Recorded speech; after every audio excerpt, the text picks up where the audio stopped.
Hi, I'm Gordon from Camera Labs, and this is a very quick look at the Fujifilm XF 150 to 600mm f5.6 to 8, a high-end super telephoto zoom for X-mount mirrorless cameras.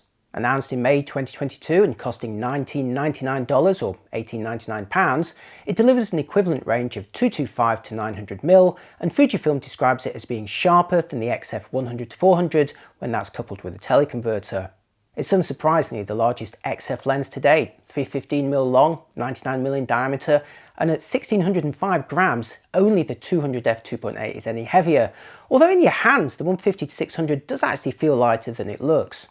There's a motor-assisted manual focusing ring, internal zooming, free spinning clicky control ring, and switches to limit the focus, assign the aperture control, and preset any focusing distances.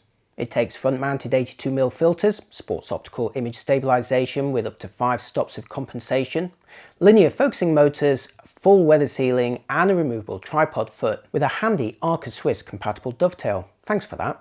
Oh, and in case it doesn't come across in my footage of the lens, it's finished in a rather fetching silver, not boring white or cream. And that's it. Let me know if you'd like me to review this lens fully. Thanks for watching, and I'll see you next time. I told you it was going to be brief.